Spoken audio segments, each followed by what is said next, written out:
Hi there, it's Margitt. Today I'm going to be talking about how we communicate with our tween daughters as moms. Moms are one of the most important people in the tween years for our daughters, and we really need to learn how to communicate and how to listen. We are not taught the art of listening. I'm going to talk a little bit about that in this video. And a lot of times when our girls are starting to be challenging, starting to eyeball roll, ignore, we need to learn how to navigate through that and not react from our wounded place. So it's really important that moms learn this. And if there are triggers, it's really just an opportunity for them to look inside and to really heal themselves so they become more whole and more authentic for our daughters. These tween years, adolescence is really a lonely time for our daughters. There's so much change going on and they feel like they're all alone. And they're the only ones that are going through this. Their world is so small and it's also expanding, so it makes them even feel even lonelier in this new world. So the girls are going to have a lot of issues that they're going to lash out, that they're confused and irritated and humiliated, and they feel lonely and angry and all of these emotions. And so you are the safe beacon. The mothers are the safe beacons for them. So they feel like they can take out all their frustrations on you. And that's kind of a good thing because they trust you. But in the later, tween 20s, it can be where you start to create boundaries. But we're not talking about that right now. I just want you to understand that this is going to be happening. And a lot of times the mothers, and this is what I did in my very early years because I was not looking at my wounds, or understanding this whole thing, is that I was reacting from a place in myself that was wounded. My inner child wanted to be seen and heard. So got a good therapist, got really good friends that were able to hear me and not go into victim mode where it's like, all this is happening to me. My daughter is causing me these problems. It's more of like, how can I process these feelings so that I can become more whole and really create that container for my daughter. So that is not the number one thing, is look at your triggers. What is triggering you? Are you not feeling heard? Are you not feeling safe? Are you not feeling seen? These are all things of your inner child that needs to be healed. So that's a great start from that.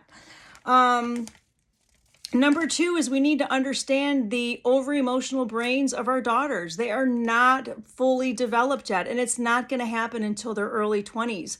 So we need to understand that there's so much emotions and the brain cannot handle it. And I know there was one little girl in my class a couple years ago where she says, I cry and I laugh within a minute, all at the same time. I'm screaming at my mom and then I'm laughing at her and then I'm crying, and it's so confusing. And once we were talking about emotions and they understood, like, oh my God, all of these feelings in 1 minute. I thought I was all alone. I thought I was crazy.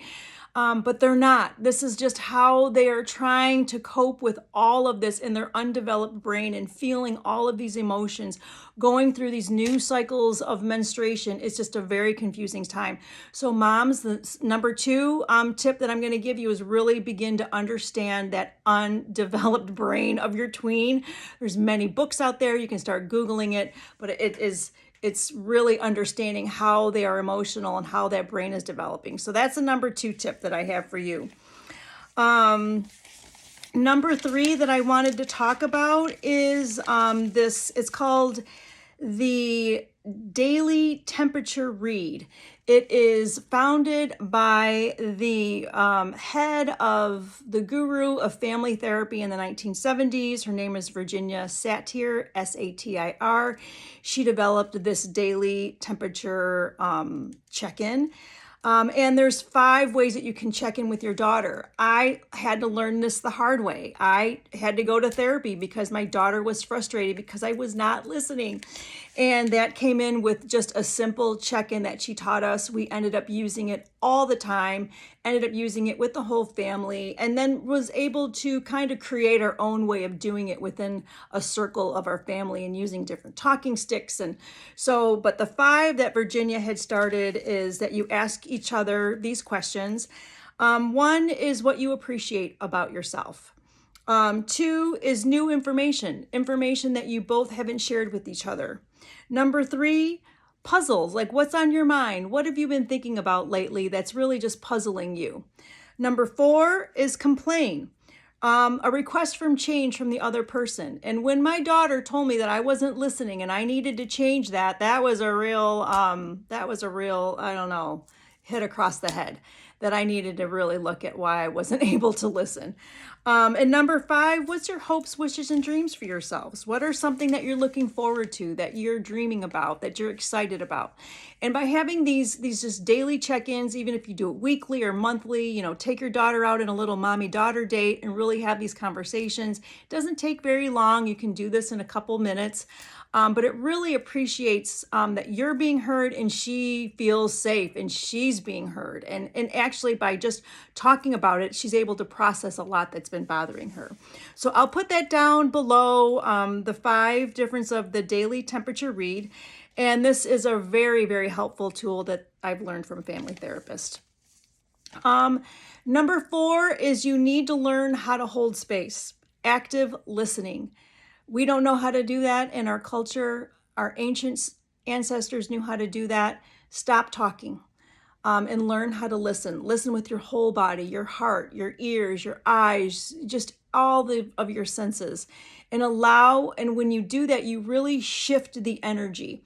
And by doing that, your daughter feels safe and she's able to process.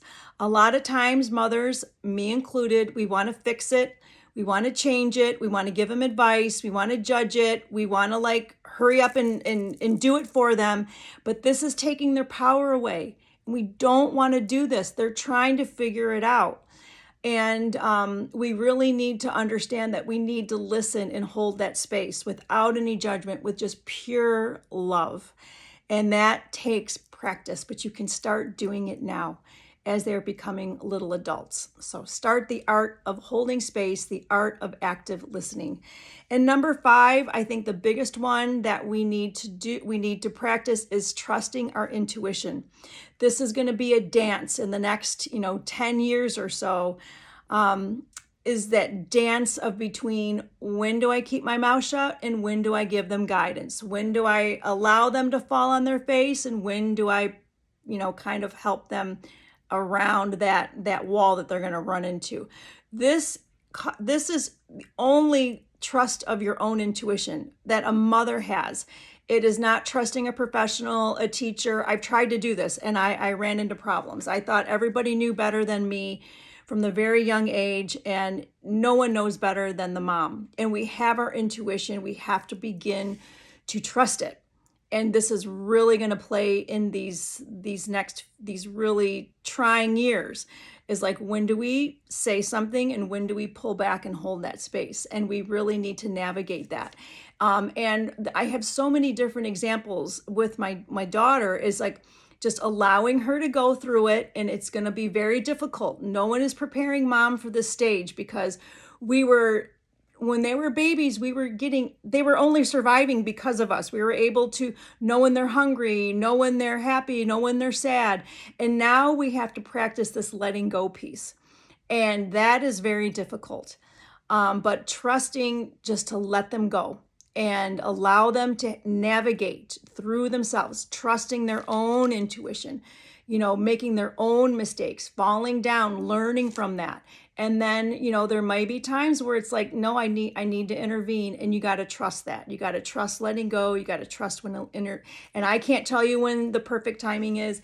You're going to have to figure that out. But just know that you know the best. Stay in your power and trust yourself. Do the work to clean out all of that crap, the doubting, the I can't trust myself, I'm unworthy to trust myself, I don't feel enough, I'm not good enough, whatever that is. Get a therapist, get a friend, start processing through these problems that you are carrying. And not only will it free you, but it's going to free your daughter, and it's going to really create this amazing foundation for your relationship. So do your work and really begin to trust your intuition yourself. You have it, you know it. I can't do it. Only you will know. And your daughter will appreciate you for doing that. I promise you. So this is 5 little tips that I have for you. I am putting a workshop on at the Red Lotus Yoga for mothers, daughters, and their fathers.